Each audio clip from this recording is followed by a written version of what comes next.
नमस्कार दोस्तों, स्वागत है आपका द एंड शो में। और आज पॉडकास्ट के हमारे जो मेहमान हैं उनका नाम है मनीष डांगी। मनीष जी ने कम से कम 25-30 साल अपनी फाइनेंशियल जर्नी रखी है और बिरला म्यूचुअल फंड में 16 साल लगा है। उसके बाद वो अपना काम करते हैं और अपने बहुत सारे बड़े बड़े क्लाइंट्स के फंड मैनेज करते हैं, उनको एडवाइस भी करते हैं। इसके साथ ही वो एक टीचर भी हैं, मुंबई आईआईएम में पढ़ाते हैं और उदयपुर आईआईएम के बोर्ड मेंबर भी हैं। तो हालांकि ये इंट्रो मैं बाद में रिकॉर्ड कर रहा हूँ, इंटरव्यू मैं कर चुका हूँ, तो इसलिए मैं आपको ये बता सकता हूँ कि उसके अंदर क्या क्या खास बातें थी। मनीष जी के साथ हमने इतनी इंटरेस्टिंग बातें की हैं। पोजीशन साइजिंग कैसे करें, मार्केट को कैसे देखें, आपको पोर्टफोलियो कैसे बनाना चाहिए और किस दिशा में ये देश और दुनिया जा रही है। तो इसलिए आपको ये जरूर देखना चाहिए। एंड आई एम श्योर कि इसको देखने के बाद आप खुद कमेंट करके बताएंगे कि हाँ, ये 10 चीजें आपने नई सीखी हैं। तो आप इसको जरूर देखिए और मनीष जी की जो बातें हैं ना, उनके आप न सिर्फ सीखिए, एंजॉय भी करेंगे आप, क्योंकि एकदम नया कॉन्सेप्ट आपको मार्केट के बारे में सीखने को मिलेगा। तो चलिए आज शुरुआत करते हैं।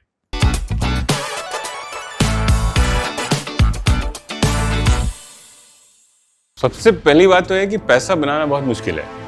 तो ये सबसे पहले आदमी को शुरू होना चाहिए कि कोई भी सस्ते में पैसा नहीं बनने वाला है। लोग तो कहते हैं लेके बैठ जाओ, पैसा बन ही जाएगा।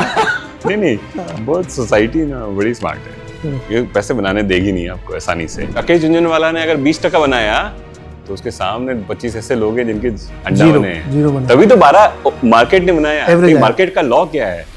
12 बनाऊंगा मैं सबके लिए। आपका अगर करोड़ रुपए की नेटवर्थ है और आपने पोजीशन साइज किया मार्केट के अंदर, आपने करोड़ रुपए लगाया और 3 गुना हो गया तो 3 करोड़ हो गया। तो पैसे बने पोजीशन साइज से। तो ब्रोकर को बोल के रखना है कि देखना 150 रुपए माल लिया है ना, मेरे को फोन भी मत करना।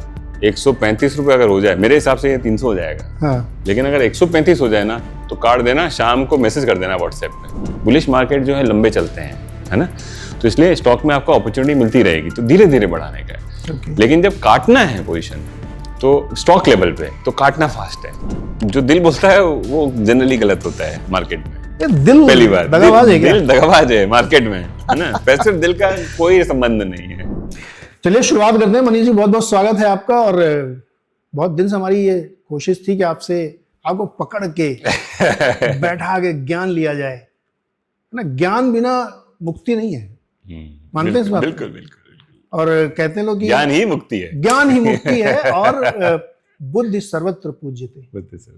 ओके, तो मनीष, मैं जब बातचीत करने के लिए सोच रहा था आपसे, तो मैंने सोचा क्या पूछूं, क्या बात करूं। तो मैंने आपका ना ट्विटर बायो देखा, उसमें एक वर्ड आपने लिखा है, प्रोबेबिलिस्ट।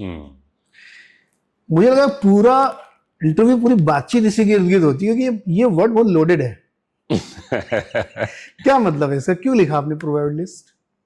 तो नीरज, अपना कई बार बात हुआ है इस बारे में कि सच किसी को पता नहीं है। ये भी हो सकता है, वो भी हो सकता है ना। जो हमको पता है, जो पता हो सकता है, वो है कि चांस कितने हैं कि आज बारिश आएगी नहीं आएगी, किसी को पता नहीं है। लेकिन फिर भी कुछ तो तरीका है ना कि ये बोला जा सकता है कि 70% लग रहा है कि बारिश आएगी, है ना। तो इसका मतलब ये नहीं है बारिश नहीं आई तो मम्मी ने बोला यार तू बेवकूफ जैसे बनाता है मेरे को, देखो बारिश आई नहीं। लेकिन 10 दिन तक अगर मैंने 70% बोला तो 7 दिन बारिश आ जाएगी। तो हर चीज जो है, खास करके स्टॉक मार्केट में या मार्केट्स में आप देखो तो आपको प्रोबेबिलिटी स्टैंड पॉइंट से देखना चाहिए। ये आपको इस चीज के लिए ओरिएंट करता है कि ये मान के चलो कि किसी को भी पूरा पता नहीं है, लेकिन फिर भी आपका काम है मार्केट में कुछ व्यू बनाने का, तो आप उसको प्रोबेबिलिटी लगाओ कि लग रहा है कि 70-80% चांस है कैसा हो जाएगा। लेकिन इसके साथ में एक और चीज आती है फिर कि अगर चीजें चेंज हो गई तो आपको अपना व्यू चेंज करना पड़ेगा कि 70-80 से वो 30 भी हो सकता है, 40 भी हो सकता है, 50 भी हो सकता है। तो हमारा मार्केट में काम है रोज आंखें खुली रखने का, कॉशियस, और रोज अपनी प्रोबेबिलिटी चेंज करते रहने का और उस हिसाब से अपनी पोजीशंस को मूव करने का। बावजूद इससे कि आप इन्वेस्टर हैं। हाँ बिल्कुल। कुछ लोग कंफ्यूज हैं कि ट्रेडर वाली बात कर रहे हैं कि रोज सुबह उठ के देखना है। नहीं, आप इन्वेस्टर हैं तब भी आपको मौका परस्त कह सकते हैं। नहीं मौका मौका देखो, कोई जो शहंशाह है इन्वेस्टरों के, वॉरेन बफेट, उनको भी आप देखोगे तो वो भी तो लेते हैं बेच देते हैं। हम कहानी उनकी सुनाते हैं कि देखो कोक उन्होंने लिया था 30 साल पहले, अभी तक रखे हैं, लेकिन उन सब चीजों का क्या है जो उन्होंने चुपके से बेच दी। तो फाउंडेशन जो है ना, वो एक ही है दोनों की, ट्रेडर और इन्वेस्टर की। वो है कि सच किसी को पूरा पता नहीं है, लेकिन फिर भी मार्केट में तो अपने को कुछ करना है। लेकिन कल अगर सच चेंज हो जाए तो उस हिसाब से आपको अपना व्यू चेंज करना पड़ेगा। तो बफेट भी चेंज कर देते हैं, तो हम कौन से खेत की मूली है? वो तो अपने 50% स्टॉक तो 6 महीने में बेच दिया करते थे, और 3 साल में 70% बेचते अभी एप्पल लिया, हाँ 10 साल हो गए, वो कर दिया उन्होंने। यस, तो भी क्या है, देखिए, तो सो ये है भाव भगवान है, भाव भगवान है। ये है प्रायिकता या प्रोबेबिलिटी जिसको हम लोग कहते हैं। अभी इसमें एक फ्रेमवर्क मुझे समझाइए। जैसे हम लोग ये डिस्कस करते हैं मार्केट में हमेशा कि एक सेगमेंट होता है जो बहुत प्रेडिक्शन बहुत करता है ना, बेस्ड ऑन फंडामेंटल। चलो मान लेते हैं कि उन्होंने मल्टीपल्स देखे, फ्री कैश फ्लो देखा, बैलेंस शीट पढ़ ली, पूरी इंडस्ट्री पढ़ ली और नैरेटिव्स भी उसमें लगा दिया, तो उसके आधार पर आप एक प्रेडिक्शन कर रहे हैं। लेकिन प्रेडिक्शन में भी पता नहीं होगा नहीं होगा। तो मार्केट में एक राइट फ्रेमवर्क क्या अप्रोच होना चाहिए कि आप रिएक्शनिस्ट हैं रादर की प्रोडिक्शनिस्ट हैं। आपकी आप दिन भर भविष्यवाणी करते हैं, या आपने 3 साल की भविष्यवाणी की, 6 साल की, और आप उसमें अपनी पोजीशन बनाते हैं, या फिर आपको लगता है कि नहीं मार्केट ऐसा करेगा तो मैं ऐसा करूंगा। बिल्कुल, क्या फ्रेमवर्क क्या होता है? तो दोनों चीजें देखो। सबसे पहली बात तो है कि पैसा बनाना बहुत मुश्किल है, तो ये सबसे पहले आदमी को शुरू होना चाहिए कि कोई भी सस्ते में पैसा नहीं बनने वाला है। लोग तो कहते हैं लेके बैठ जाओ पैसा बन ही जाएगा। नहीं, बहुत सोसाइटी ना बड़ी स्मार्ट है, ये पैसे बनाने देगी नहीं आपको आसानी से। तो आपको क्या है कि जैसे आप पढ़ाई लिखाई करके इंजीनियर बनते हो, इंजीनियर बनने से पहले सालों आपको मेहनत करनी पड़ती है, 10वीं पास करनी पड़ेगी, 12वीं पास करनी पड़ेगी, फिर इंजीनियरिंग कॉलेज जाना पड़ेगा, तब जाके आपको नौकरी मिलती है 25,000 रुपए की। तो ऐसा नहीं है मार्केट के अंदर आप घुस गए तो पैसे बन जाएंगे, आपको ट्रेनिंग लेनी पड़ेगी। तो दोनों चीजें जरूरी है कि कल क्या लग रहा है उसके बारे में भी आपको विचार करना पड़ेगा। ठीक है, ऐसा थोड़ी है कि बिना कल को जाने हुए आप आज लें नहीं लें, क्या चीज लें, ये सब चीज के ऊपर आपको विचार करना पड़ेगा। और दूसरा, कल वैसा ना हो जैसा आपने सोचा है तो आप क्या करोगे, ये भी आज ही विचार करना पड़ेगा। जो ये मतलब अलग अलग टहनियां हैं सच की या फ्यूचर की, कि ऐसी टहनी अगर ऐसे निकली तो ये करूंगा, वैसी टहनी निकली तो ऐसा करूंगा। तो मेरा जो रिस्पॉन्स है मार्केट को, वो हमेशा जो सच प्ले आउट हो रहा है उसके ऊपर मुझे रिएक्ट करने का एक मुझे फ्रेमवर्क भी बनाना पड़ेगा कि भाई अगर जो मैंने सोचा वो सही नहीं है तो मेरे को अपना स्टॉप लॉस करना पड़ेगा, मतलब मेरी गलती को काटना पड़ेगा। और जो मैंने वो सोचा वो सही है, ओरिजिनली मैंने बोला था कि 60% चांस है, लेकिन वो अगर मटेरियलाइज होने लगा है तो मेरी पोजीशन को और बढ़ाना पड़ेगा। तो आपको ये फ्रेमवर्क शुरू डे 0 पे बनाना पड़ेगा कि आप जो प्ले आउट होता है उसके ऊपर आप रिएक्ट कैसे करोगे। तो रिएक्शन और प्रेडिक्शन दोनों ट्विंस हैं और दोनों आपको करना पड़ेगा। एक आर्ट है और एक क्राफ्ट है, तो आर्ट और क्राफ्ट को मिलाएंगे, इकट्ठा करना पड़ेगा। पैसे तभी बनेंगे, पैसे तभी। एक अभी क्वेश्चन मैं आपसे पूछूं कि हर आदमी पैसे बना क्यों नहीं पाता अगर इतना ही आसान है, जैसा कि लोग बड़ा बड़ा ज्ञान देते रहते हैं यार बस बने रहो बन जाएगा। मैं उससे पहले ये समझना चाहता हूँ कि एक इन्वेस्टर का माइंडसेट क्या होना चाहिए। आर्ट एंड क्राफ्ट उसको पता है, बट जनरली क्या होता है कि 2 ब्रेन होते हैं, आपको पता ही होगा, लेफ्ट और राइट, है ना, दोनों खूब काम करते हैं।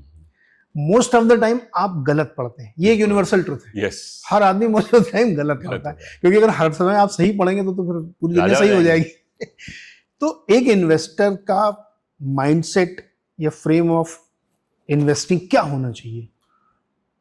अलग अलग है। पहले लेवल पे पर्सनालिटी कैसी होनी चाहिए, सबसे बड़ी चीज है ह्यूमिलिटी, है ना। ये मान के चलना कि कल गलत हो सकते हो आप, इसमें अपने को राजपूत नहीं बनना है कल, कि जब चीजें ठीक हैं तो अच्छी बात है, तो भगवान ने दिया, ये मान के चलना चाहिए। और गलत हो तो भागना है। तो ये भी आपको तैयार होना चाहिए। ऐसा नहीं कि मैंने सोचा था वही सच है, किसी ने सोचा था, किसी को पता नहीं है। मार्केट में जिद अच्छी नहीं है, जिद नहीं करना है लाइफ में। एब्सोल्युटली, आपने अच्छा वर्ड पकड़ा है, जिद्दी नहीं बनना है लाइफ में। तो ह्यूमिलिटी बेसिस, मार्केट गॉड है, आप तो भगवान है, बिल्कुल पुजारी हो उसके, बिल्कुल। उधर मार्केट के सामने जिद मत करो। हाँ बिल्कुल बिल्कुल। अगर मार्केट कुछ दूसरे संकेत दे रहा है तो चेंज कर लो, उसमें शर्म काहे की बात है कि मैंने कहा था तो इसलिए होना ही है। ऐसा क्यों होना है, नहीं होना है। अब ये वाला बताइए, लोग हर आदमी पैसा क्यों नहीं बना सकता? इसका एक बहुत सिंपल नैरेटिव में बताता हूँ। जनरली क्यों लोग कंफ्यूज होते हैं मार्केट में, मैं कहाँ से आ रहा हूँ, मैं सवाल इसलिए पूछ रहा हूँ। आप यूट्यूब चैनल्स देखिए, टीवी चैनल्स देखिए, अखबार देखिए, सब जगह एक थ्योरी लोगों को पिला दी जाती है कि आप लेते रहो बस, आपके पैसे बनेंगे गुरु। एक दिन आप 5,000 लगाओगे तो आप 500 करोड़ तक पहुंच जाओगे। अगर इतना आसान है, मैं लोगों को मैं ये इसलिए कह रहा हूं क्योंकि इसको आप ब्रेक डाउन करके जब तक नहीं समझेंगे ना, आप जिंदगी भर गरीब रहेंगे। क्यों हर आदमी पैसे नहीं बना सकता? What is the reason? वो यूनिवर्सल ट्रूथ है एक्चुअली। वो क्या है कि कैसे बात करें इस बारे में, बेसिकली ये फैक्ट ऑफ द मैटर है कि बहुत कम लोगों के पास में बहुत सारा पैसा होगा और अक्सर लोगों के पास में कुछ भी नहीं होगा। क्यों? यही तो क्वेश्चन है। ये सच है। हाँ। अभी 1% लोगों के पास 70% कैपिटल वेल्थ है। हाँ। वो यहाँ भी है, अर्जेंटीना में भी है, यूएस में भी है, सब जगह स्वीडन में भी है। हाँ। तो ये सच का आपको सामना करना जरूरी होगा। बहुत समझदारी, बहुत होशियारी और बहुत डिसिप्लिन, इन सबको इकट्ठा करके मेहनत करके ही आप पैसे बना सकते हो, है ना। ये बेचारा एक ऑटो वाला चला रहा है, दिन भर मेहनत करता है, तब जाके उसके 100-200 500 रुपए बनते हैं। स्टॉक मार्केट में ऐसा मतलब आपको आसानी से थोड़ी पैसा बनाने देंगे एक्चुअली, है ना। तो स्टॉक मार्केट या कोई भी मार्केट हो, आपको उसको एक शेयर समझना चाहिए कि अगर आप अलर्ट नहीं रहे तो वो खा जाएगा। ये वो शेयर है, वो दानवीर कर्ण नहीं है वो कि आपको चल तू आया, बहुत देर तक खड़ा हुआ है लाइन में, तू लेके जा 50 रुपए लेके जा, नहीं। तो आपको उसको अलर्ट रहना पड़ेगा कि खा ना जाए वो। लेकिन साथ साथ में शेयर मार्केट एक ऐसी चीज भी है कि आपका डिसेंट फ्रेमवर्क है, डिसिप्लिन है, पेशेंस है, ह्यूमिलिटी है, इन सब के चलते अगर आप ठीक से इसको नेविगेट करोगे तो पैसे बनेंगे। तो दोनों चीजें हैं। ऐसा भी नहीं है कि पैसे अंकल जी हमारे बोलेंगे कि तुमको बोला था शेयर मार्केट में डालो, चुपचाप एफडी डाल दो, 8 टका बन रहा है, तो वो 8 ही बनाएंगे जिंदगी भर। वो जिंदगी भर 8 ही बनाएंगे। और एक लड़का जो है बोले पापा क्या करते हो, 8 बनाते हो, मैं तो 80 बनाऊंगा हर साल, डूब जाएगा वो। तो दोनों सच हैं, बीच में कहीं निकालनी पड़ेगी गली। तो ये जो 12-15% का एवरेज रिटर्न बनेगा ही, ये एवरेज है। ये एवरेज है। इसका मतलब क्या है कि राकेश झुंझुनवाला ने अगर 20 टका बनाया तो उसके सामने 25 ऐसे लोग हैं जिनके अड्डा बने हैं, तभी तो 12 मार्केट ने बनाया। मार्केट का लॉ क्या है, 12 बनाऊंगा मैं सबके लिए। हाँ। लेकिन कोई आदमी ज्यादा शाना था, उसने 20 बना दिया, बहुत होशियार था वो। तो इसका मतलब ये रिटर्न लेवल पे 0 सम है, तो इसका मतलब उस 20 के एवज में कोई एक ऐसा आदमी भी होगा जो 0 बनाएगा, तभी तो उसके 20 निकलेंगे एक्चुअली। तो दोनों इकट्ठे करके 12 बना दें। तो इसलिए अब इसलिए शेयर मार्केट को मैं शेयर क्यों बोला, इसलिए क्योंकि शेयर मार्केट तो इनएनिमेटेड है, वो थोड़ी कोई आदमी जो खा जाएगा। लेकिन शेयर मार्केट में बहुत सारे लोग हैं, बहुत होशियार लोग भी हैं जो 24 घंटा ये काम करते हैं कि कहाँ अपॉर्चुनिटी मिले और मैं थोड़े से आम तोड़ लूंगा। लेकिन वो अगर आम तोड़ लेंगे तो किसके आम है वो? अगर वो ज्यादा आम तोड़ दिए तो इसका मतलब आपको तो निमोली भी नहीं मिलेगी। तो इसलिए आपकी फाइट उन लोगों से है जो बहुत होशियार हैं। तो या तो आपके पास में उपाय है कि आप चुपचाप इंडेक्स में चले जाओ। इंडेक्स में आप जिंदगी भर रहोगे, मोटा मोटी आपने जो बोला 11-12% शायद बन जाएंगे, 10 बन जाएगा वर्स्ट केस सिनेरियो, अच्छे केस में 14 बन जाएगा। लेकिन 25-30 साल तक अगर निफ्टी में डाल दिया तो बन जाएंगे उतने। आप खुद अपनी होशियारी करोगे तो फिर आपको ये जानना पड़ेगा कि आपके सामने बंबई में, दिल्ली में ऐसे कई सारे लोग बैठे हैं जो 24 घंटा ये काम कर रहे हैं। आप ऐसा नहीं कर सकते कि 8 घंटा रेस्टोरेंट चला दूं और शाम को ऐप खोल करके चलो 1-2 चीज खरीद लेते हैं। इससे फिर पैसे नुकसान होने का ज्यादा मतलब प्रोबेबिलिटी है। बेसिकली जितना इन्वॉल्वमेंट उतना पैसा। ये एक सिंपल रूल समझ लें कि अगर आप बहुत डीपली इन्वॉल्व हैं, समय दे रहे हैं, दिमाग लगा रहे हैं, किसी की एडवाइस ले रहे हैं, बिल्कुल तो ज्यादा बनेगा। और कुछ नहीं कर रहे हैं तो भाई और तब भी इतना आसान नहीं नीरज जी। इसका मतलब है कि 70% फंड मैनेजर अंडर परफॉर्म कर रहे हैं इंडेक्स को। इसका मतलब ये क्या खेल है? बिकॉज इतना टफ गेम है, इतना टफ एग्जाम है ये, कि कुछ ही पास होते हैं। क्योंकि बोल रहा है कि भाई जैसे सबको इंडेक्स रिटर्न तो मिल ही सकता है, लेकिन हमारी चाहत क्या है कि इंडेक्स से 2-4-5 टका ज्यादा बने। उस चाहत के चक्कर में कुछ चीजें करते हैं हम। तो जो प्रोफेशनल फंड मैनेजर हैं, जो 12 घंटे मेहनत करते हैं, उसमें भी आधे इंडेक्स को अंडर परफॉर्म कर लेते हैं। आप सोचिए कितना महंगा है। वो अच्छी जगहों से पढ़े हैं, कमिटेड हैं, दिन भर मेहनत करते हैं, एनालिस्ट है उनके पास 30-40 जो बता रहे हैं उनको कि क्या करना चाहिए, फिर भी अंडर परफॉर्म करते हैं। वो इसलिए नहीं कि वो मूर्ख हैं, वो इसलिए कि ये बहुत ही मुश्किल चीज है। Game of probability. पढ़ाई लिखाई की बात की, थोड़ा आपकी प्लेबुक समझूंगा मैं, लेकिन पहले थोड़ा मनीष जी को समझते हैं। तो आप अपने बारे में थोड़ा बताइए, कहाँ से शुरुआत की आपने? बहुत छोटी, पापा जो है बैंक में थे, तो पहले 10 साल तो उन गाँव में बीते जहाँ की पॉपुलेशन आज भी 5000 है। गाँव कहाँ? राजस्थान के छोटे मोटे गांव में ओके। मैं कुछ सालों पहले एक गांव में गया, तो वहां पे मैंने फिर सर्च किया विकिपीडिया में, उसकी पॉपुलेशन आज भी 1700 लोग हैं। तो मैं सोच रहा हूँ उस वक्त कितने होंगे। और हम पापा ने हमको इंग्लिश मीडियम में स्कूल में भेजा, तो अब मुझे समझ में आता है कि उस स्कूल को इसलिए इंग्लिश मीडियम बोला जाता था क्योंकि वहाँ पे इंग्लिश सब्जेक्ट था। ओके। मीडियम इंस्ट्रक्शन नहीं था, मीडियम इंस्ट्रक्शन नहीं, सब्जेक्ट इंग्लिश था। हाँ, क्योंकि हमारे 6ठी में पढ़ाई जाती थी इंग्लिश राजस्थान बोर्ड में। लेकिन हम उन स्कूलों में गए थे जहाँ पे 3री में पढ़ाई जा रही थी, तो हम इंग्लिश मीडियम हो गए। ओके। वहां से हैं, तो पापा बैंक में थे। फिर क्या है, वो तो महानगरी खींच लाई, वहां से पढ़ के पढ़े लिखे। मुंबई कब आए थे आप? 2000 में, मार्च 2000 में। .com बबल के टाइम पे आए थे आप। बड़ी मुश्किल थी उस वक्त नौकरी पाना। तो चलो ठीक है, पढ़ते लिखते कहीं मिल गई नौकरी, ठीक है, 2-4 साल काम किया, अच्छा किया, तो ठीक। और फिर तो क्या होता है, जैसे बोला ना आपको कि भगवान देता है, गाड़ी चल पड़ी तो फिर तो हवा ने का रुख ऐसा था कि उधर के हम हैं, तो हवा का रुख ठीक था। और फिर 2003-08 का अच्छा समय निकला, और फिर धीरे धीरे फिर तो अब मतलब 25-30 साल आपका एक्सपीरियंस, 30 मतलब मान के चलते मोटा मोटा आपका एक्सपीरियंस है, जिसमें आपने 20-25 साल ऑर्गेनाइजेशंस के साथ काम किया, और इस वक्त आप अपना काम कर रहे हैं, खुद की बैटिंग कर रहे हैं, खुद की खुद के पिच पे।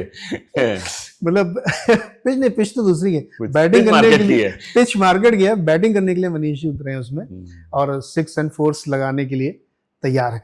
तो ये देखिए, बहुत सारे फंड मैनेजर, बहुत सारे मार्केट एक्सपर्ट दुनिया है, लेकिन सबकी अपनी अलग अलग स्टाइल है, सबकी अपनी अलग अलग सोच है, क्योंकि एट द सेम टाइम एक आदमी बेच रहा है, एक आदमी खरीद रहा है, बिल्कुल 50-50। किसी को इन्फोसिस अच्छा लग रहा है, किसी को बुरा लग रहा है, तो एक बेचे खरीदेगा। तो आपकी जो प्लेबुक है, जो हम लोग अक्सर बातचीत में जब वो चीज निकल के आती है, तो लोगों को ये समझ में आना चाहिए कि कैसे उनका बिहेवियर होना चाहिए। जैसे हम लोग बातचीत करें पोजीशन साइजिंग की, मार्केट की, ये आप बताइए आपकी प्लेबुक कैसे बनती है, हाउ डू यू प्ले?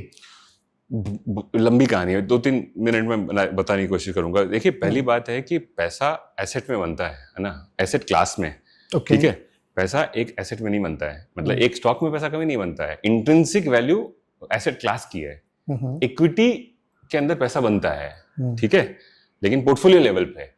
लेकिन पर्टिकुलर स्टॉक में बने जरूरी नहीं, स्टॉक में नहीं बन सकता, हो सकता है। तो उस स्टॉक में तो क्या है कि वो जो रघुकुल रीत सदा चली आई, हर बंदा मरता है, स्टॉक में मरेगा। 20-30 सालों के अंदर अमूमन आप कोई भी रैंडम कंपनी उठाओगे तो 25 साल बाद में उसका अंत हो जाएगा, है ना। तो ये तो सच है। तो हर चीज की मोर्टेलिटी, हर चीज की मौत है, तो स्टॉक की भी मौत है। लेकिन पोर्टफोलियो लेवल पे आप ठीक से अगर ठीक से स्टॉक्स को लो और चर्न करते रहो स्टॉक्स को, तो वहां पैसा बनता है, नंबर 1। नंबर 2, पोजीशन साइजिंग से पैसा बनता है। अगेन, ये नहीं कि मैंने एक स्टॉक लिया और वो 100 गुना हो गया, लेकिन वो मेरी नेटवर्थ का इतना इनसिग्निफिकेंट पार्ट था कि ओवरऑल मेरे नेटवर्थ में इंपैक्ट ही नहीं आया। तो बड़ा पैसा आपका तब बनेगा जब आप पोजीशन साइज बड़ी करोगे, लेकिन मार्केट्स में, स्टॉक में नहीं। तो तीसरी बात उससे ये निकली कि आपको कभी भी स्टॉक के अंदर कॉन्सेंट्रेशन नहीं लेनी है। एक स्टॉक में 2-4-5% मैक्सिमम, कितना भी भगवान भी आके आपको बोल दे तो भी आप उससे 5% से ऊपर नहीं जाओगे। क्योंकि एक चीज का ध्यान रखना कि 20-25 सालों में ऑन एवरेज एक कंपनी मर जाती है। तो हो सकता है कि आप उस कंपनी में अभी घुस रहे हो, जो 3 महीने बाद, 6 महीने बाद, 2 साल बाद मर जाए। 23वां साल चल रहा हो। हाँ, 23वां साल चल रहा हो, किसी को पता नहीं है। सबकी मौत आती है, लेकिन कब किसकी मौत आती है ना, वो एक गेम किया हुआ भगवान ने।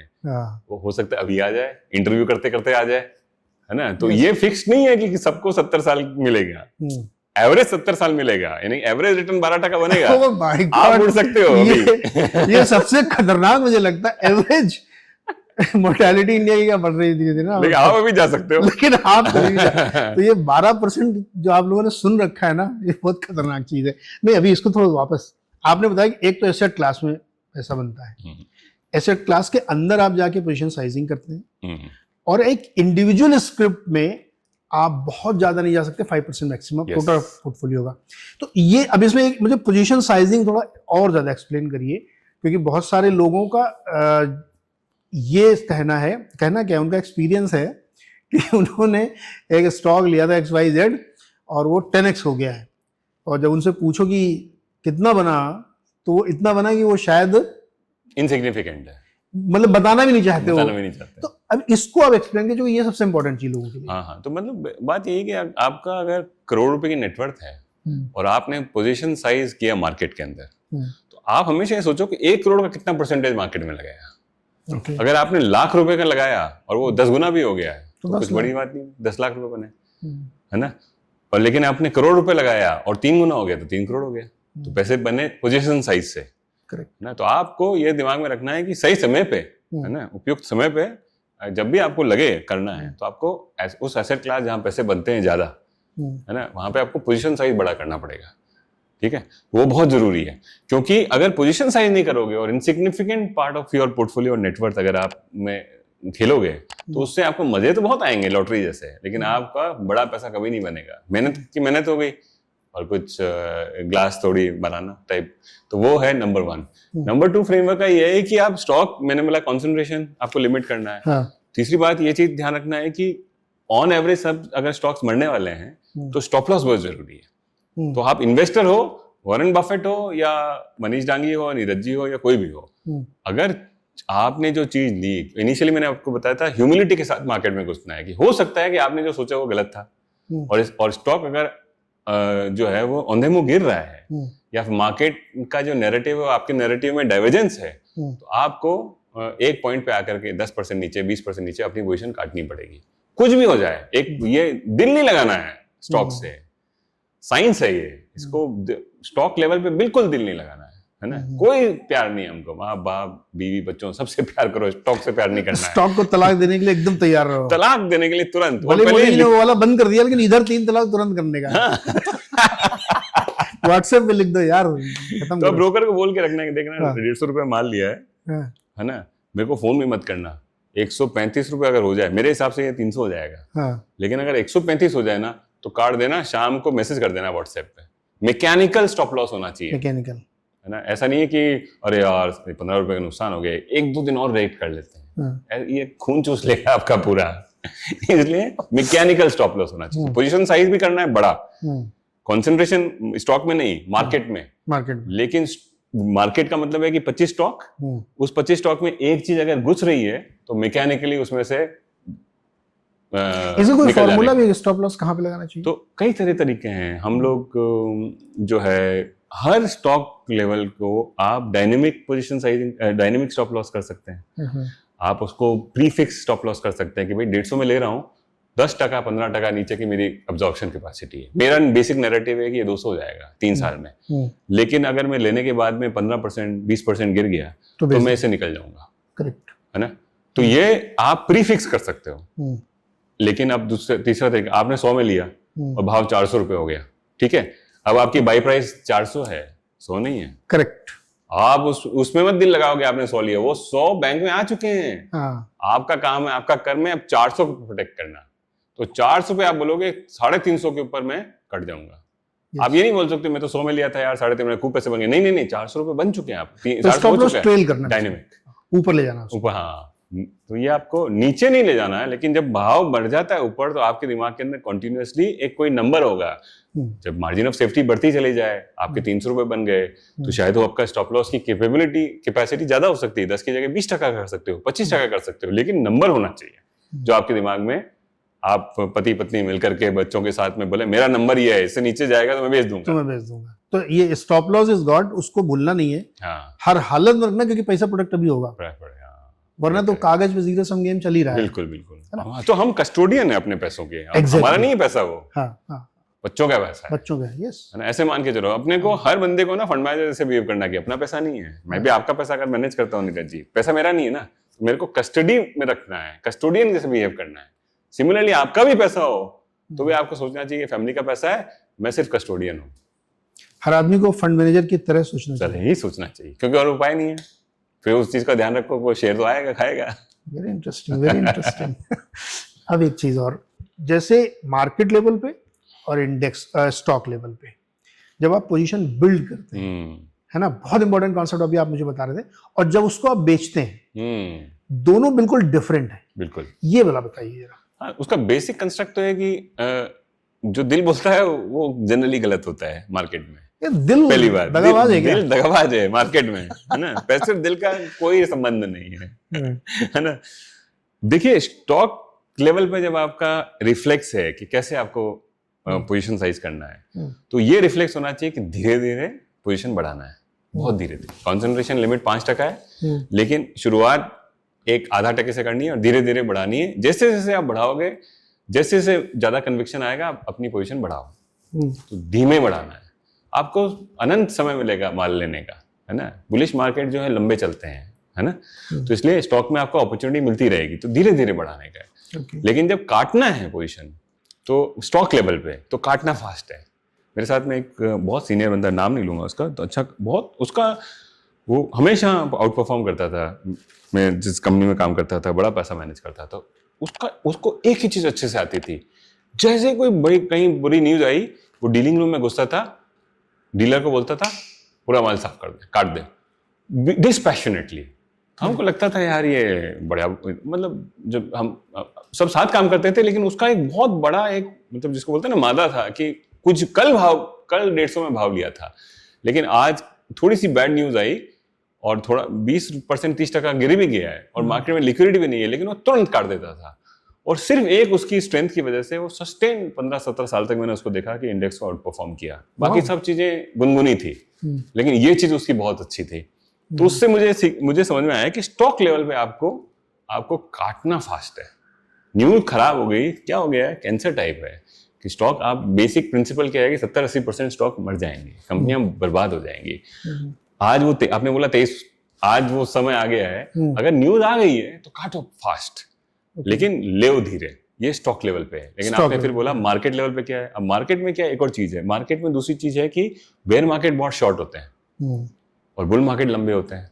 अगर ये मुझे पता है तो अब मुझे क्या करना पड़ेगा कि मार्केट को लेना फास्ट पड़ेगा। पोजीशन साइजिंग, अगर आपकी करोड़ रुपए की नेटवर्थ है और आप 20 लाख पे थे स्टॉक मार्केट में और मार्केट एकदम कोविड के बाद में गिर गया है, जीएफसी के बाद गिर गया है, तो आप पोजीशन साइज आप 80 लाख तक करने वाले हैं तो तुरंत कर दो।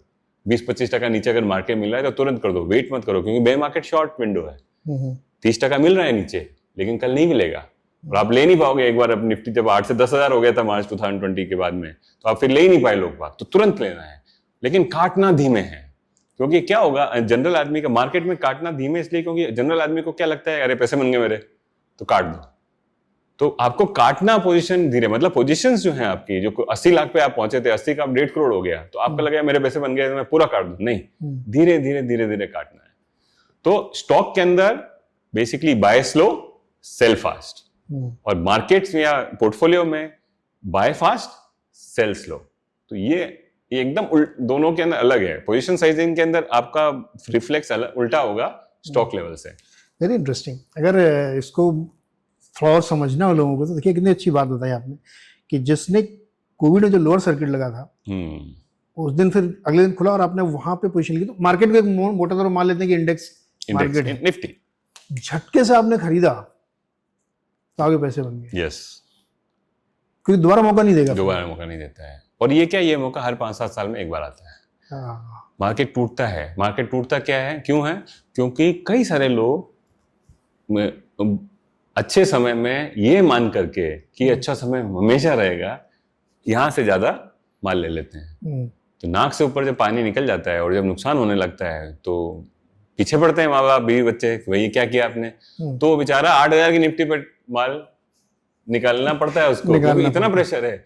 दिल ऐसा लगता है अब तो मेरे जो बचे भागते भूत की लंगोट सही, तो वो उस दिन वो 8,000 पे माल बेच रहा है, उसको लग रहा है यार कि ये शायद गलत कर रहा हूं मैं, लेकिन उसका दिल, अब मैं नहीं ले सकता, लॉस होता है ना हमारे साथ में, तो वो काट के जाता है। उस दिन आप सामने खड़े रहो, वो पानी पानी हो रहा है, उस दिन अपने को घड़ा खाली होना चाहिए और भरना है अपना, वो फास्ट करना है अपने को, है ना। अच्छा, कितना हमेशा कैश में रहना चाहिए मौके के लिए?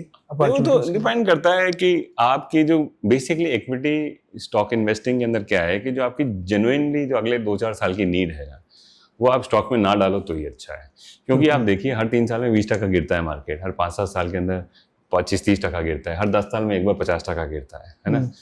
उस दिन हमारी शादी आ गई किसी की, तो उस दिन आपको माल बेचना पड़ेगा, माल बेचना, या 6 महीने बाद में शादी है बेटी की, और अभी निफ्टी 8,000 हो गई मार्च 2020 के अंदर, तो क्या करो? बोले यार ये तो 8 का 6 हो गया तो मैं शादी नहीं कर पाऊंगा, तो उस दिन वो 8 में बेच देगा माल। इसलिए 2-4 साल की जो नीड है ना, उसको आप चुपके से किसी बॉन्ड फंड के अंदर फिक्स डिपॉजिट में डाल करके उसको रखो। उसके बियॉन्ड जो है आप थोड़ा रिस्क लो, ना 2-4-5 साल की 2-3 साल की नीड को आपको टच ही नहीं करना चाहिए। ऐसा नहीं कभी नहीं करना चाहिए मैं गाड़ी एक छोटी खरीदने वाला हूँ अगले साल और अभी इक्विटी में डाल देता हूँ, उससे बड़ी हो जाएगी गाड़ी।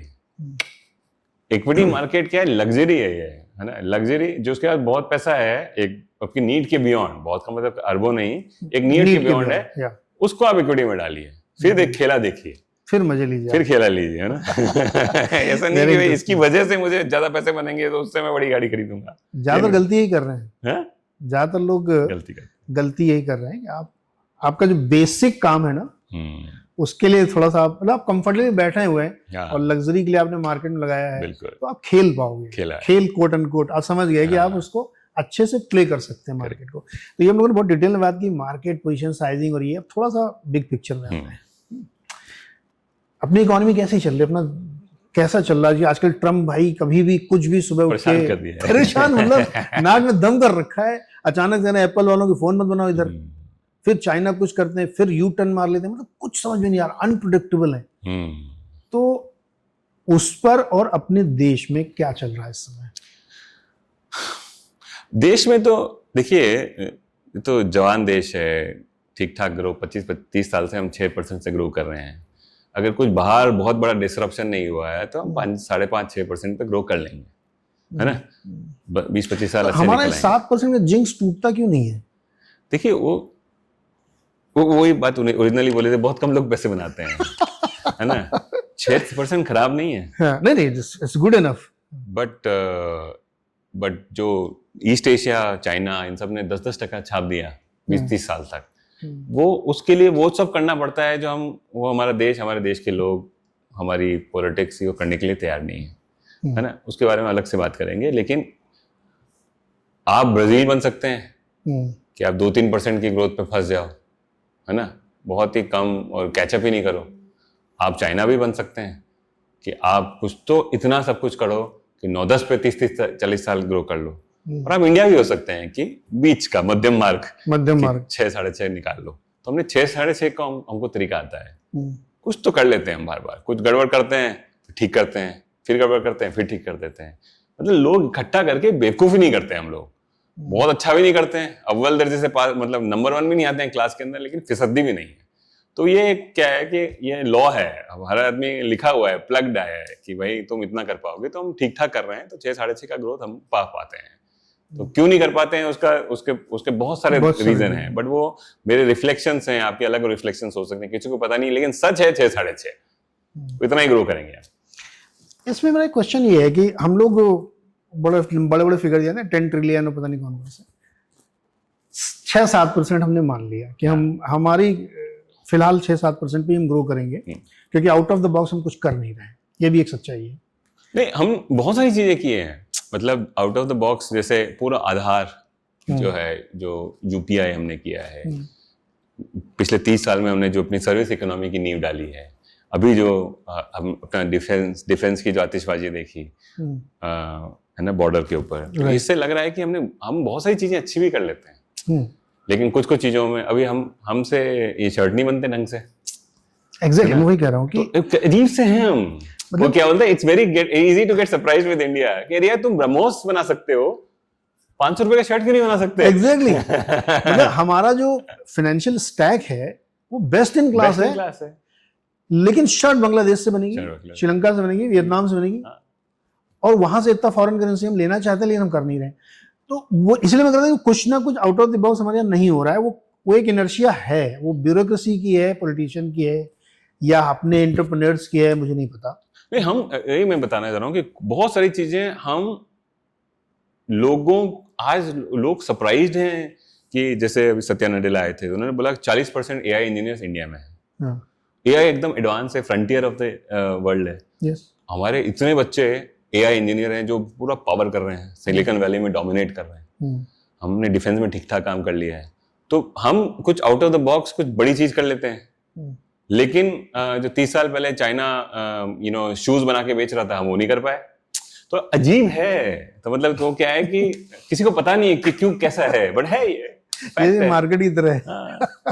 कभी कहाँ क्या कैसे हो जाएगा कुछ। हाँ, अब जैसे मेरे को आप देखोगे तो ये बंदा बात ठीक ठाक करता है, लेकिन इसकी शक्ल ठीक नहीं है। वो भगवान ने दी, क्या करें? तो इसलिए कुछ क्वेश्चनों के आंसर नहीं है। कुछ क्वेश्चन के आंसर नहीं है। That's interesting. नहीं तो अब मेरा इससे अगला क्वेश्चन ये है कि जिस तरह से हम लोग ग्रो कर रहे हैं उसमें डाउन द लाइन थोड़ा बिग पिक्चर में अगर हम देखें तो यूएस क्या हमारे लिए एक प्रॉब्लम बन रहा है क्या? क्योंकि यूएस में जो हुआ है ना मनीष भाई, जो ट्रम्प जैसे ही आते हैं उन्होंने टैरिफ वॉर एक शुरू किया, उसकी बहुत बैक स्टेज कहानियां सुनाई जाती हैं कि वो डी डॉलराइजेशन की कहानी है, उनको मैन्युफैक्चरिंग लानी, उनके यहाँ नौकरी नहीं, पता नहीं क्या क्या चल रहा है। वो एक जगह पे जाके सेट करना बड़ा इम्पॉसिबल सा हो जाता है, कैसे उसको समझें। लेकिन एक चीज समझ में आ रही है कि हमारे लिए गेम थोड़ा मुश्किल हो रहा है। ये मेरा क्वेश्चन, मुझे लगता भी है कि इंडिया के लिए थोड़ा गेम मुश्किल हो रहा है, क्योंकि एक साइड में चाइना और एक साइड में यूएस है, और हमने अभी देख लिया कोई साथ में नहीं है भाई। वो मना कर रहा है कि इंडिया में एप्पल नहीं बनाना, तुम बनाओगे तो 25% ड्यूटी लगा दूंगा मैं। अब इससे ज्यादा और क्या एंटी हो सकता है? तो इंडिया की जो पोजीशनिंग है इकोनॉमी वाइज, वो आपको लगता है कि फिट है, या हमें एक आगे जाते समय प्रॉब्लम आ सकती है? तो दो तीन चीजें हैं। एक तो तुलसीदास ने भाई बिन प्रीत न होई। प्रीत तो नहीं है किसी से, प्रीत तो नहीं है, रियलिज्म है, प्रोफेशनल है। आज तुमसे मेरा को मतलब है। ये हम पाकिस्तान एक जमाने में अमेरिका की गोद में बैठा था, अभी चाइना की गोद में बैठ गया। रियलिज्म है। तो मतलब ऐसा नहीं सोचना चाहिए। ये भी सोचना गलत था इन हाइंडसाइट कि हमारी और ट्रम्प की तो मोहब्बत है, लेकिन अब ये भी सोचना गलत है कि अब ट्रम्प की वजह से हमारे और यूएस के रिलेशनशिप खराब होंगे। देखिए, रियलिस्टिक पिक्चर ये है कि आज बाजार में दो गुंडे आ गए हैं। पहले सिर्फ यूएस था, अब दूसरा आ गया है। दोनों बांट रहे हैं दुनिया को। आप बताइए, आप किसके साथ खड़े हो? तो दोनों आपको गरम ठंडा करके पूछ रहे हैं। चाइना ने बोल दिया हम तो इनके साथ खड़े हैं, अब आपके पास क्या चॉइस है? अमेरिका के पास क्या चॉइस है कि एक साउथ एशिया के अंदर आपको अपना बाशिंदा चाहिए, जो उसके जो मेन कॉम्पिटिटर, जिसको पीयर कॉम्पिटिटर बोलते हैं, उसको धमकाने के लिए तो एक अकेला देश है, वो देश हमारा। तो इसलिए स्ट्रेटेजिकली सोचोगे तो यूएस और इंडिया, लास्ट बिल क्लिंटन के जमाने से चीजें चेंज हुई, खास करके जॉर्ज बुश ने जब 1-2-3 एग्रीमेंट किया था। हम पक्के दोस्त इसलिए हैं क्योंकि आज अमेरिका को हमारी जरूरत है। इसलिए नहीं कि हम कुछ तोड़फोड़ इकोनॉमी है, इसलिए नहीं कि हम कुछ तो उनको बहुत बेनिफिट दे रहे हैं। हम रिलेटिवली छोटी इकोनॉमी है, लेकिन इस रीजन में यूएस की हेजेमनी को बरकरार करने के लिए उसको हमारे देश की जरूरत है। ठीक है, इसलिए मेरे को लगता है ये दोस्ती बनी रहेगी तब तक जब तक हम आंख नहीं दिखाना शुरू कर दें यूएस को, है ना। तो ये मोटी बात है। ट्रम्प जो कर रहा है वो बड़ा ट्रांजैक्शनल है, मर्केंटलिज्म है, क्योंकि दो गुंडे हो गए हैं, तो हर चीज अब ट्रेड के फॉर्म में प्रेजेंट कर रहा है। वो मुंह पे बोल देता है। इससे पहले वाला जो एस्टैब्लिशमेंट है वो मुंह पे ढंग से प्यार मोहब्बत से बात करता था, लेकिन काम वही था। वो हमारे साथ उस वक्त भी नहीं थे, आज भी नहीं है। तो इसलिए हमको इससे ज्यादा चिंता नहीं करनी चाहिए वो हमारे साथ खड़े हैं नहीं खड़े हैं। हमको अपना काम करना है, उसका हमारा एक ही काम है, इकोनॉमिक हेफ्ट जो है उसको बढ़ाना, वो बढ़ाना। इसलिए हमें बिल्कुल टेंशन नहीं है। हमारे साथ पूरी दुनिया हमारे साथ है अगर हम स्ट्रांग हैं। जैसे मोदी जी बोलते हैं ना भाई, strong is the strength is the best defence, offence is the best defence. आप स्ट्रांग हो, पूरी दुनिया आपके साथ है। तो अब हमको स्ट्रांग बनना है कि सही रिफॉर्म करते रहो, धीरे धीरे बढ़ते रहो। 6-7% से अगर ग्रो होती रहेगी, थोड़े दिनों में ऐसा आ जाएगा कि हम बहुत बड़ी इकोनॉमी हो जाएंगे। जैसे यूरोप थी 30 साल पहले, अब नहीं है, कम वीक होती जा रही है। जापान था वो कम हो रही है। हम लोग क्या, हमको स्ट्रांग बनना है। हमने जापान को पीछे कर दिया, घोषणा भी हो गई। तो मेरे को लगता है कि इंटरेस्टिंग, मेरे को लगता है कि अच्छा देश है, यंग बच्चे हैं, डायनेमिज्म है, बहुत सारी गड़बड़ियां भी हैं, इतना पोल्यूशन। अब यहाँ देखिए पवेल कितनी गंदगी करके रखी है इन्होंने। तो मतलब भाई ठीक है, हम कुछ चीजें बहुत अच्छी कर लेते हैं। यहाँ के बाजू में IIT बॉम्बे है, वहां पे इतने अच्छे बच्चे पढ़ रहे हैं, इतनी बड़ी बड़ी चीजें कर रहे हैं कि सब लोग उनको बड़ी मोटी सैलरी देकर के बाहर लेके जा रहे हैं। और उसके बाजू में पवेल लेके उसके अंदर इतनी गंदगी करके रखी है, इसका हिसाब नहीं है। तो दोनों साथ में हैं, साइमल्टेनियस। तो मेरे को, लेकिन मैं ना बहुत मंदी करना चाहता हूँ ना मैं बहुत कभी खुशी कभी गम, दोनों साथ में है। Opportunist, the opportunist. इंटरेस्टिंग। ये तो इसमें एक क्वेश्चन, हम लोग इससे आगे वाले सेगमेंट में जाएं। एक सवाल मुझे मन में बहुत पहले आता था, उसको स्वर दिया उदय कोटक जी ने। मैं खुद सोचता था कि, लेकिन अब चूंकि मैं इतना बड़ा आदमी नहीं कि मेरी बात को कोई समझे तो उसको उदय कोटक जी ने एक दिन कहा। तो उन्होंने कहा यार, ये तो मैं हमेशा तो कहता था अपने दोस्तों के बीच में कि आजकल जो है, जो हमारे इंडस्ट्रियलिस्ट हैं, जिनके पास, जिन्होंने इस देश को बिल्ड किया है, बहुत पैसा उन्होंने लगाया इस देश में, फैक्ट्रीज लगाई बड़ी बड़ी की है, उनकी नई जनरेशन अब फैमिली ऑफिस बना के इन्वेस्टर बन गई। This is a really challenge कि आप अगर फैक्ट्री नहीं लगाएंगे, आप बिजनेस क्रिएट नहीं करेंगे, आप ब्रिक एंड मॉर्टर मॉडल में नहीं जाएंगे, तो कौन जाएगा? क्योंकि फैक्ट्री तो बड़ी चीज है ना, उसमें हजारों करोड़ लगते हैं। लेकिन वो एक ट्रेंड, अच्छा वो कोई गलत नहीं कर रहे हैं, उनका राइट है, वो कुछ भी करें, उनको कोई रोक थोड़ी सकता है। लेकिन ये एक ट्रेंड बनता जा रहा है, जिस पर मेरी चिंता भी है कि यार आपके पास 100 करोड़ हो गए, आप फैमिली ऑफिस डालो, 7% मिलेंगे, आपकी लाइफ आराम से चलेगी, आप पवई लेक क्या हो, चिल्का लेक में घूमो आप। लेकिन उसमें आप you are not contributing to the building of the nation. इस पर आपका व्यू क्या है?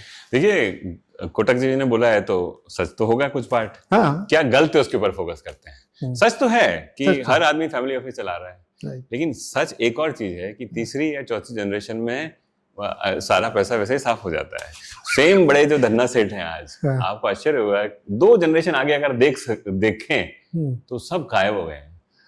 मुगलों के जो बाशिंदे हैं आज बंगाल के अंदर सिलाई कर रहे हैं, है ना। चाइना का जो लास्ट किंग था वो कुछ सालों पहले, 10-20 साल पहले बीजिंग के अंदर भीख मांगता पड़ा गया, उसकी वही जनरेशन।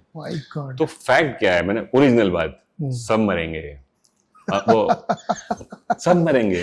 तो अभी क्या, सेठ आज का सेठ, उसमें कोई त्रिवेदी बचेगा क्या? कोई त्रिवेदी बचेगा उसमें? सब मर जाएंगे, कोई नहीं बचेगा। इधर त्रिवेदी भी मरेगा कोई। आप मुझे बताओ कि एक धन्ना सेठ जो उस तब का था वो आज भी है। 4 जनरेशन। आप देखिए सेंसेक्स में हमें बात हो रही थी, सेंसेक्स में आप कंपनी 1980 में देखेंगे, 1990 में, और आज तो आप कंपेयर ही नहीं कर पाएंगे। गायब हो गई कंपनियां, बाल उड़ गए सबके।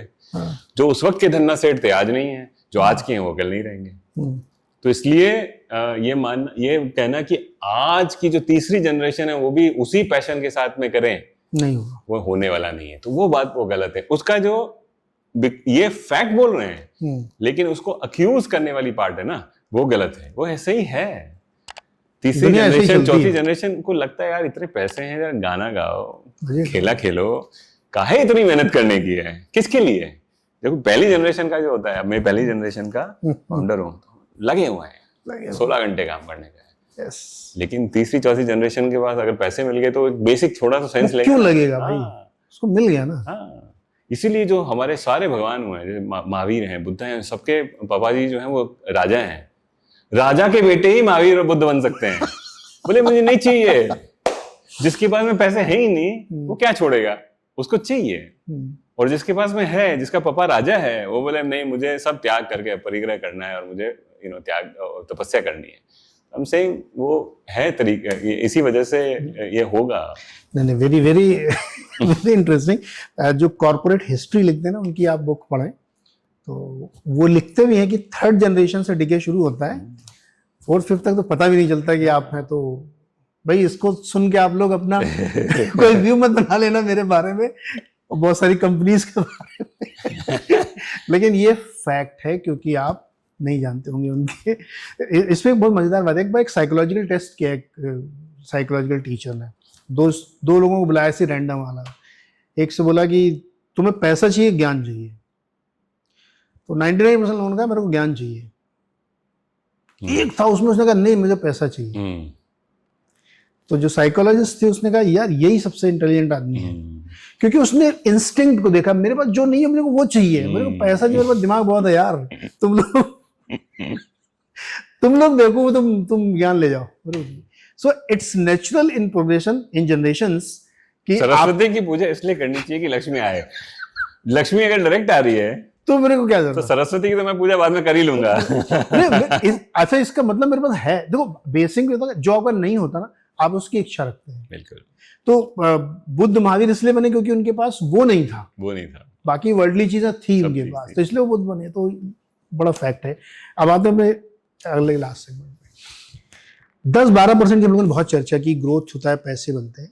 क्या ये एक कॉन्सेप्ट ठीक है मानना लोगों का कि if you want to really build wealth then you go for some different products like AIF, PMS? अब ये बहुत कमोडिटाइज हो गया है ये 12% वाली ग्रोथ। तो कोई भी कर लेगा इसमें, बहुत क्या दिमाग लाना, इंडेक्स फंड ही ले लिया। लेकिन आपको वेल्थ क्रिएट करना है तो फिर आप आपको पीएमएस या एआईएफ कैट 1 2 3 इस टाइप के प्रोडक्ट में जाना चाहिए? क्या ये एक नया इमर्जिंग ट्रेंड है और वो वाले कुछ लोग जो पैसे बनाते हैं वो उधर शिफ्ट हो गए प्राइवेट तो अमीरों के प्रोडक्ट हैं ये, है ना? मतलब ये वो, बट एक एवरेज इन्वेस्टर को बोलो भाई कुछ मत करो, इंडेक्स में पैसा डाल दो, है ना? बस उससे ज्यादा कुछ नहीं करने का, और अपना 5 मिनट भी दिन का व्यतीत मत करो इसके ऊपर। जो आपका 3-4 साल का यूज नहीं है उस पैसे को आप इंडेक्स फंड में डाल दो और भूल जाओ उसका। वो तरीका है, 90% लोगों के लिए यही तरीका है। बाकी 5-10% आपके पास बहुत पैसे हैं कि पैसे ही आपका हेडेक हो गया कि पैसे से और ज्यादा पैसे कैसे बनाऊं, इंडेक्स से ज्यादा बनाना है, तो वो फिर 50 चीजें कर सकता है। अल्टरनेट फंड्स भी एक तरीके हैं, तो ये लेकिन अमीरों के प्रोडक्ट है ना?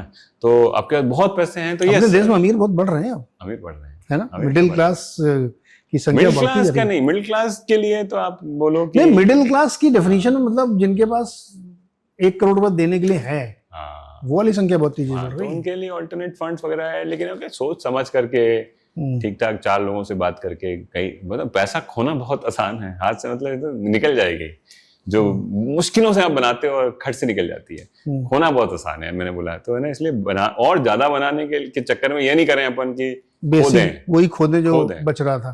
तो इसलिए अगर आपके पास समय है, क्षमता है समझने की और रिस्क लेने की, तो ये सब आपने जो बोला इन्वेस्ट करें उस तरीके से करके जाए। लेकिन इसके ये भी क्या है, अपना पूरा रिसर्च का प्रोजेक्ट है, बहुत मेहनत करनी पड़ेगी, क्या है इसका, क्या फीचर्स हैं, और बट लेकिन इन सब चीजों में जैसे मैं ये नहीं बताना चाहता हूँ आपके ऑडियंस को कि मेरे को दे दें पैसा, नहीं, वो जिसका मर्जी उसको हाँ, आप जाओ इंडेक्स में डालो, भूल जाओ। आपके बहुत पैसा है तो फिर आप हम सबको इन्वेस्टिगेट करो कि सही कौन बंदा है, कौन सा एसेट, और लेकिन किसी भी फंड मैनेजर को 5% से ज्यादा मत दो, फिर वही पुराना रूल। अच्छा, फंड मैनेजर को 5% नहीं देने का हमको, कितना भी मुझे भी मत दो 5% से ज्यादा, आपके 100 रुपए में 5 रुपए ज्यादा मत दो, क्योंकि क्या मतलब है भाई, आज ये बंदा है कल नहीं है, आज ये ढंग से सोच रहा है कल नहीं ढंग से सोच पाएगा, है ना? तो हर जगह बहुत रिस्क है। डाइवर्सिफिकेशन तो की करना ही पड़ेगा, हर लेवल पे। बिल्कुल बिल्कुल। अब इतने सारे AIFs आ गए हैं, बड़े मतलब जैसे सब्ज बाग दिखा रहे हैं, ये कर रहे हैं, मतलब नहीं, सोच समझ करके देखो। डाइवर्सिफाई करने से क्या फायदा है कि बैंकरप्ट नहीं हो गए आप कभी भी, है ना? जैसे अपने बात हो रहा था पहले, कसिनो में अपना मेन ऑब्जेक्टिव क्या होना चाहिए, कॉइन्स खत्म नहीं होने चाहिए, क्योंकि खत्म हो गए तो फिर वो बाहर निकाल देंगे। तो अपने को रहना है गेम में, है ना? टुक टुक करो वाली गावस्कर रहने, लेकिन पूरे गेम में रहना है कि एक बॉल लूज आएगी अपन मारेंगे उसको, है ना?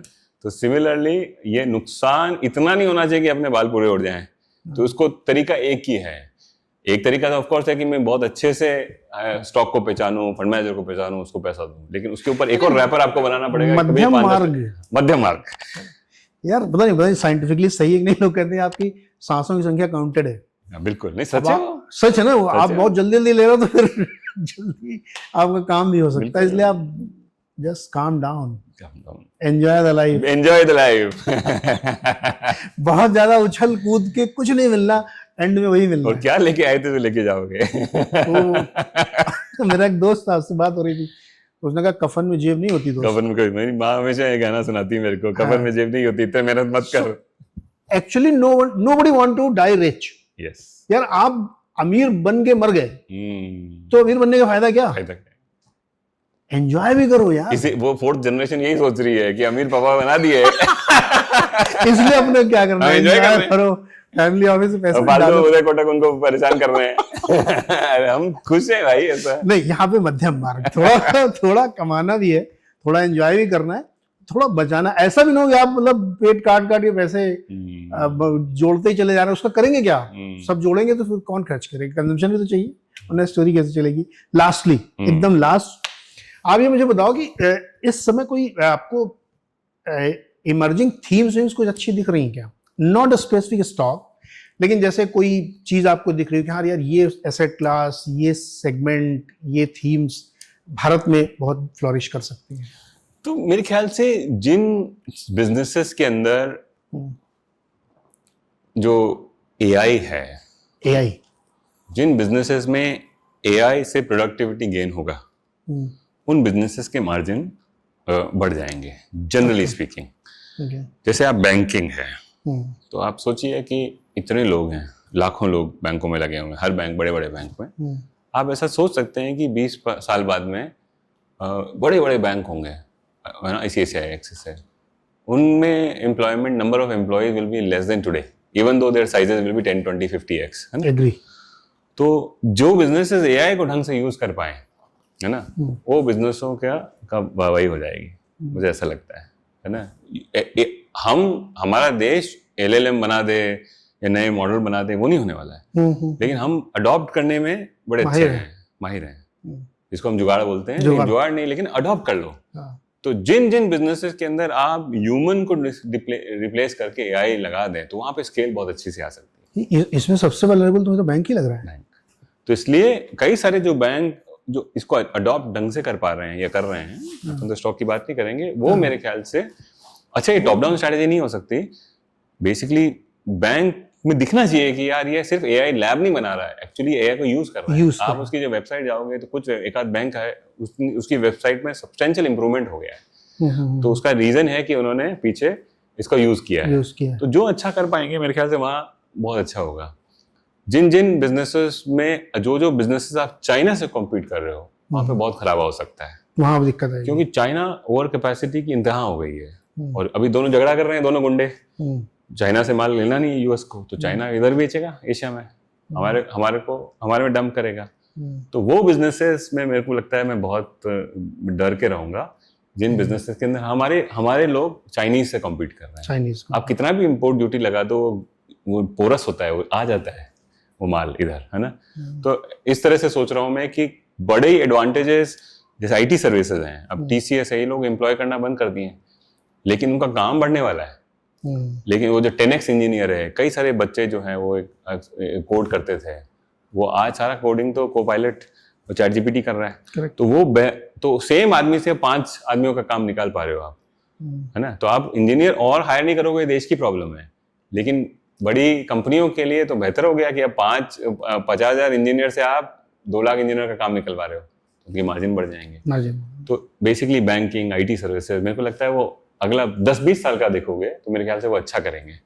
और जहां जहां मैन्युफैक्चरिंग में हो या वहां जहां हम कॉम्पीट कर रहे हैं चाइना से, वहां पे थोड़ा सा, तो इसलिए जो बहुत बड़ा थीम चल रहा है कि इंडिया मैन्युफैक्चरिंग वो देश के लिए बहुत जरूरी है और होना भी चाहिए, लेकिन मार्केट एज एन इन्वेस्टर, हाँ, अगर इस साइड में रहेंगे, यही होता अच्छे और बड़े लोगों से बात करने का, कि आपको क्लैरिटी समझा दिया कि किधर से हम लोग कभी गुंडे बनेंगे कि नहीं, तीसरा गुंडा हम बन सकते हैं क्या? बहुत ज्यादा प्रोबेबिलिटी है, बहुत ज्यादा प्रोबेबिलिटी है कि 50 साल के अंदर जो अपने बच्चे